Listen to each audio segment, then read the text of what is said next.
On this board, we're talking about how to win in multiple offer situations. I'm going to share with you my top 10 tips and tricks. Number one is this: find out the seller's motivation.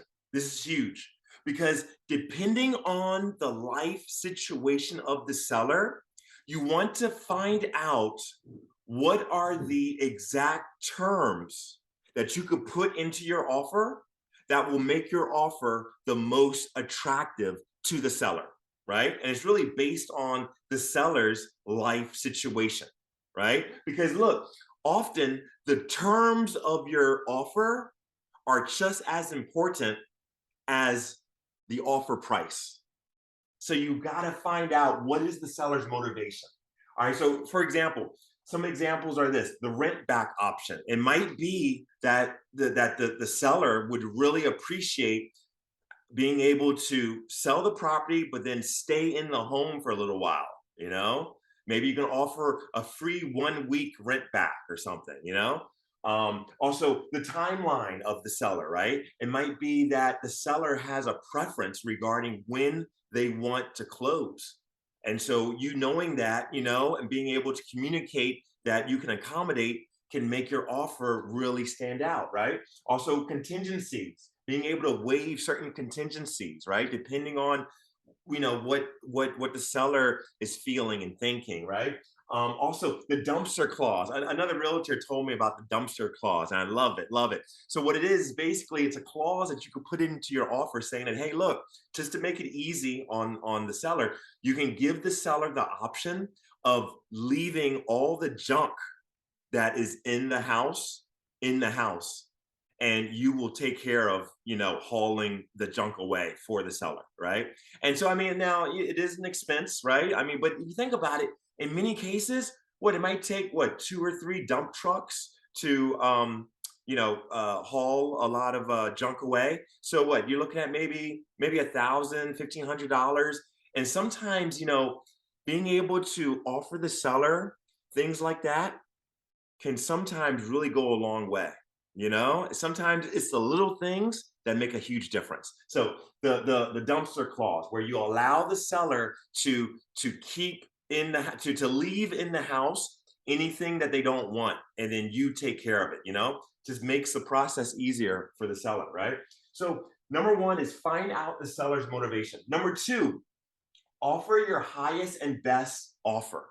Now, as you see, in a multi offer situation, right, where there's competition and all that, right? You want to stay away from low ball offers, right? I mean, when there's a lot of when the competition is high, you want to stay away from low ball offers, right?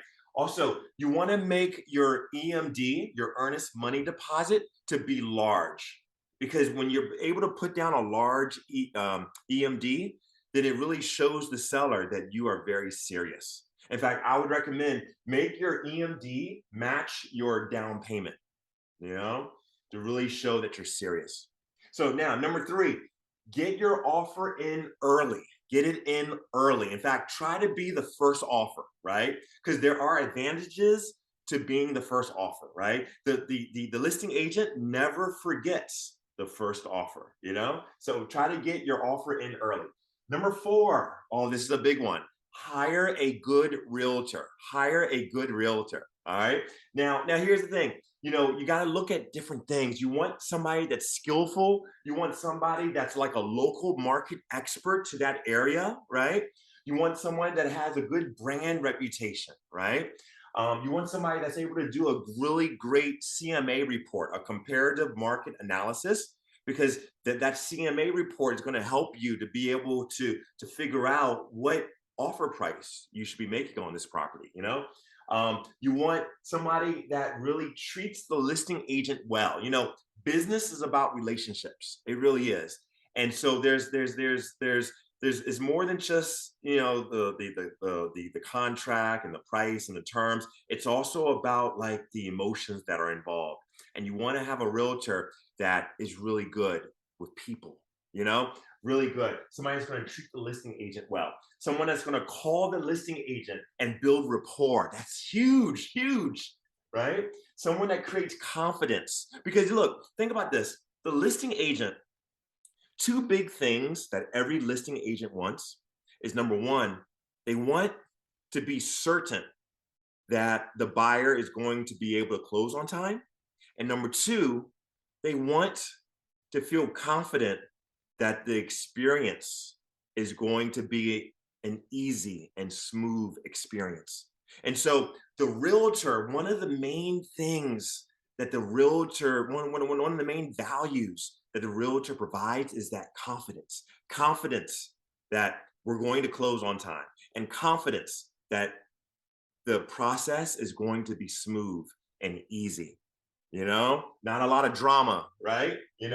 So hire a really good realtor. All right. Number five, hire a good lender. Oh, that's huge as well. Hire a good lender. Someone, again, that's skillful, someone that's a local market expert, someone that has a good brand reputation, someone that's creative, with the financing.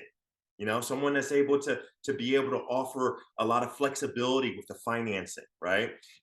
For example, or I'll get to that later about commitment. Okay, so someone also that's going to be able to call the listing agent and give confidence, right? Now, this is huge for the lender to call also, in addition to the realtor, for the lender to call also, because the lender is able to really give that confidence in terms of the financing, to really make the listing agent feel comfortable and confident that the buyer is a strong buyer.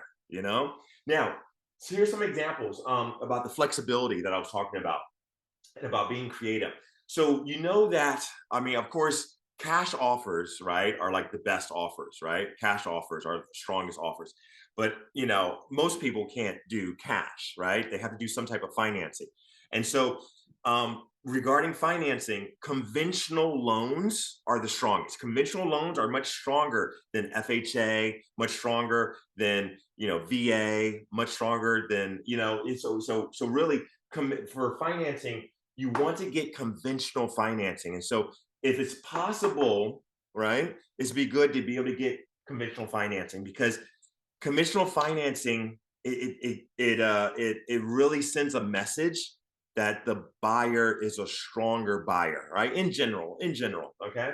So you look at conventional financing. Also, look at, can the lender do upfront underwriting, right? So regular pre-approval letters, right, is where, yeah, they examine your situation and they give a pre-approval.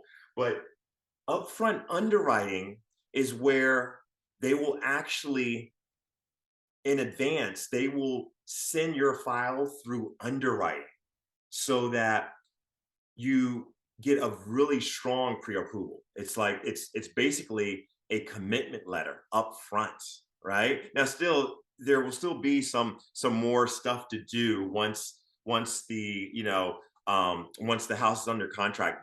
But upfront underwriting takes care of a lot of the financing up front. And when you are able to do that, when you're able to get upfront underwriting, it's going to make the listing agent feel even more confident that you are a strong buyer, right? And that you're going to close on time, right? So see if the lender can do upfront underwriting. Also, premium pricing. It's a creative technique. It's a strategy where through premium pricing, it's going to allow you to be able to offer more on the house, because basically, in exchange for you electing a higher interest rate, the lender will give you a lender credit that goes towards your closing costs. And so therefore, the strategy, will enable you to be able to offer more on the house, right? So it's a very creative strategy called premium pricing. Also, fast appraisal process. Find out how fast can the lender usually go through the appraisal process, right? Because that's huge as well, right? The listing agent wants to know how fast this process would be. Also, it's important that the lender communicates a clear strategy to handle a low appraisal, right? And we're going to talk about appraised value in one of the other steps, but basically, here's what it is. You want the lender to be flexible. You want the lender to be creative, because you want the lender to have a strategy to handle any potential hiccups that can come up, right? One of the big hiccups that could come up is the appraised value could end up being lower than the purchase price that is in the contract, right? And that's an issue, right? So here's the thing. You want the lender to have a clear and concise dispute process and possibly orderly or being able to order a new appraisal, right? You want to make sure the lender has a strategy to handle a low appraisal. Also, too, you want to look into the possible plan for you to cover any gap in the appraisal up to a certain amount, right? And we're going to talk more about that. But pretty much hire a good lender, someone that's creative, someone that is skillful, right? Someone that really can, someone that really has, their bag of tricks, right? So that was number 5. Number 6, waive inspection contingency or offer a short due diligence period. Now, let's clarify, what is an inspection contingency? Well, inspection contingency, it gives the buyer the right to have the home inspected in a specified time period. Now, depending on the findings of the home inspection, the potential home buyer can negotiate repairs or cancel the contract. All right. So it really protects the buyer. And so the idea behind this, right? And of course, you have to, it's not all, it could be risky. All right. I mean, like a lot of these things can be very risky, but it's something to consider. You want to consider, should you waive the inspection contingency? Because if you do waive the inspection contingency, it does make your offer much more attractive, right? But you have to be aware of the risks. The thing that you're giving up is you're giving up your right to be able to negotiate repairs, and you're giving up your right to cancel the contract, right? Based on the inspection, right? Because you're waiving the inspection contingency, right? So it's something that you have to really, look at, right?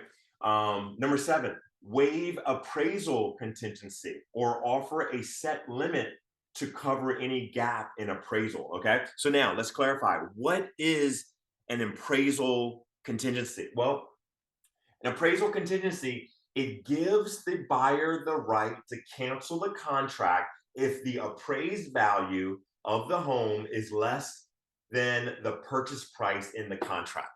All right.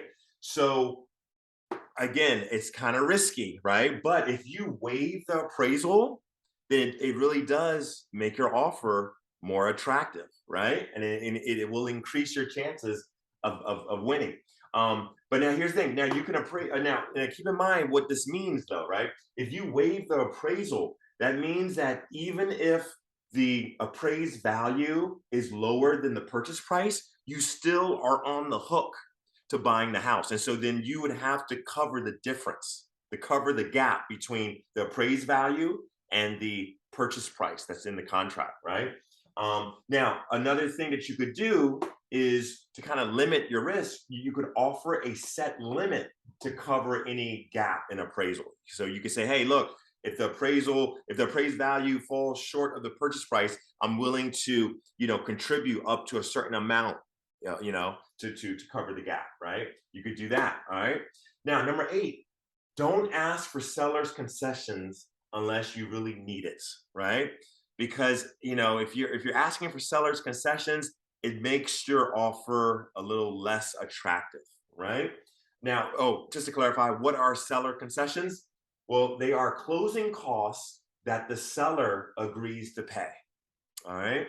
Now, number nine, consider adding an escalation clause. Now, what is an escalation clause? Well, an escalation clause, it is a section in a real estate contract that states that a prospective buyer is willing to raise their offer to be a certain amount above whatever the highest offer is, as long as it does not go over a certain maximum, right? So you might say, okay, hey, look, whatever the highest offer is, I'm going to raise my offer to be $1,000 more than that, or $5,000 more than that, or $10,000 more than that, whatever.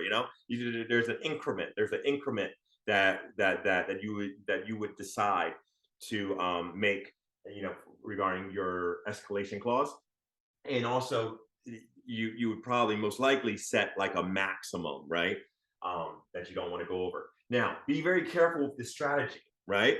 Because the drawback is that it shows the maximum you are willing to pay, right? So you have to really be careful with that, which again, you have to be really, you know, you really have to have a really great team. You have to really have a great realtor. You have to really have a great lender on your team so that you're able to like really make these decisions, right? Number 10, be a binding backup. All right. Now, if all else fails, right, and if they end up going with another offer, right, there's still hope. You can be a binding backup offer, right? You can ask to be a binding backup offer. And what does this mean? Well, so here's the situation. In this situation, the seller is moving forward with a different buyer, but if for any reason the transaction does not go through, then your offer will be accepted. You can withdraw your offer at any time before it gets accepted, but if the seller decides to accept before you withdraw, the offer is binding. So you have to be very careful with that as well. All right. Thank you for watching, and I'll see you next time on the next video.